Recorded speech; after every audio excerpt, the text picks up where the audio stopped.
Hi everybody, this is Dr. Nageswara, Assistant Professor of Physics, SRR and Xavier Government Degree College, Vijayawada. Today we will discuss about Linde's air liquefier. We know one of the best applications of low temperature physics is liquefaction of gases because we have a number of applications in liquid state of gases. So today we will discuss one of the method for the liquefaction of gases. In general, all gases can be liquefied by different methods. Mainly, there are three general methods we have. The first method is at the temperature of the gas is below critical temperature. By applying pressure, we can convert that gas into the liquid state. It means the first case is by compressing the gas at a temperature whose temperature is less than its critical temperature, we can convert into the liquid state. The second method is by applying some work by the gas against an external work. In such cases, it loses some energy. When it loses some energy, whose temperature decreases and it converted into the liquid state. And third method is at the same time the gas can do work against its own internal forces. In such cases also it loses its energy, so it drops its temperature and convert it into the liquid state. These are the three general methods to liquefy gases. For example, when we may apply one of the example is ammonia, whose critical temperature is 406 Kelvin, that is 133 degrees Celsius. This temperature is more than the room temperature. So that the conversion of ammonia gas into liquid state is very, very easy. By applying small pressure, we can convert ammonia gas into the liquid state because whose critical temperature is more than the room temperature. Just of course, in case of carbon dioxide, whose critical temperature is 30.98 degrees Celsius, it's near to the room temperature. So that we want to convert this carbon dioxide into the liquid state, we want to apply more pressure in comparison with the ammonium gas. Of course, the critical temperature may be represented by Tc, that is equal to 8A by 27Br for all real gases. We know A and B are constants and R is a universal gas constant. What is critical pressure? The critical pressure is nothing but the minimum amount of pressure is required to liquefy any gas at the critical temperature. Such pressure is called critical pressure. Of course, for all real gases, the critical pressure can be represented by Pc is equal to A by 27B square, where A and B are constants. That is van der Waals constants. What is the critical volume? At critical conditions, which is nothing but at a critical temperature and at a critical pressure, the volume occupied by 1 mole of gas. Such volume is called critical volume. At critical temperature and critical pressure, the volume occupied by 1 mole of gas is called critical volume. That is equal to 3 multiples of B, where we know B is the constant in van der Waals gas equation. That is van der Waals constant. Now, one of the best method to liquefy air is Linde's air liquefier method. So in this diagram shows the Linde's air liquefier. It consists of two compressors. This is one compressor. This is the two compressor that may be taken as a P1. This compressor is taken as P2. When the gas is to be liquefied is entered into this compressor P1 through this choke, where we apply the pressure up to 120 atmosphere pressure.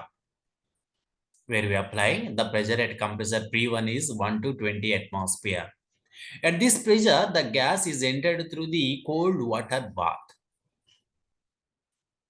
where actually by applying this external pressure 20 atmosphere, slightly whose temperature increases. But when this gas is passing through the cold water bath, whose temperature again slightly decreases.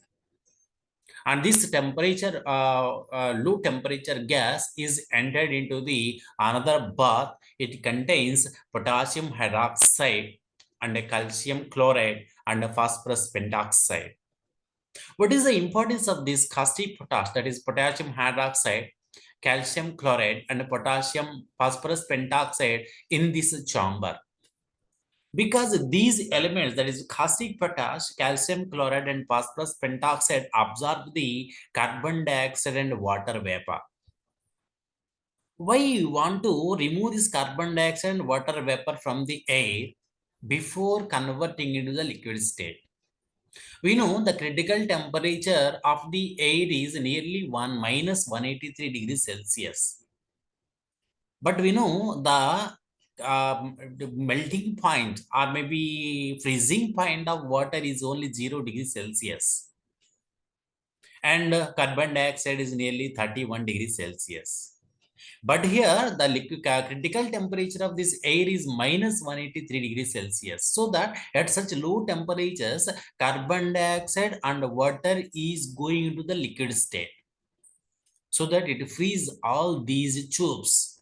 So that the air cannot move freely through these tubes because water and carbon dioxide is converted into the solid state. So you see here, this is done because of carbon dioxide and water vapors will solidify before the air is liquefied and choke the whole system. Air free, this is a free air, after removal of carbon dioxide and water vapor is entered into the pressure compressor P2, where we apply nearly 200 atmospheric pressure, nearly 200 atmospheric pressure. So when we apply more pressure, slightly whose temperature again increases, this air which is passing through these freezing mixture, actually it is surrounded by freezing mixture whose temperature is very less. So then what happens, the air temperature again decreases, and which is passing through this tube and entered into the nozzle and valve. So we know N, it is the air which is passing through the freezing mixture whose temperature actually decreases with high pressure, whose pressure is nearly 200 atmosphere. So the air which is passing through these tube having high pressure and at low temperature. So this gas which is entered into the nozzle N1 and that is get Joule-Thomson expansion. So we know when it experiences Joule-Thomson expansion from high pressure region into the low pressure region, its temperature decreases. So actually, where the pressure difference is very high because there is a 200 atmosphere pressure, there is only nearly 20 atmosphere. Due to this high pressure temperature difference, the temperature of the gas decreases up to minus 70 degrees Celsius. But this minus 70 degrees Celsius at nozzle N1 is not sufficient to liquefy the air. So at such cases, the N1, N2 nozzle cannot open, that is closed. So the temperature at minus 70 degrees Celsius, the air went back through this glass tube B and entered into this area. As I may see through diagram is like this. When the gas had entered N1, it moved along this direction at a temperature 70 degree minus 70 degrees Celsius and entered along this direction and entered into the pressure compressor region P2 and entered to this area. Here we will apply once again 200 atmospheric pressure. It is nothing but it is going to regenerative cooling.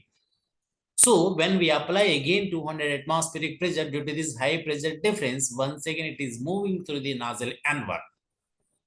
So again whose temperature further decreases. Maybe it is minus 100 degrees Celsius.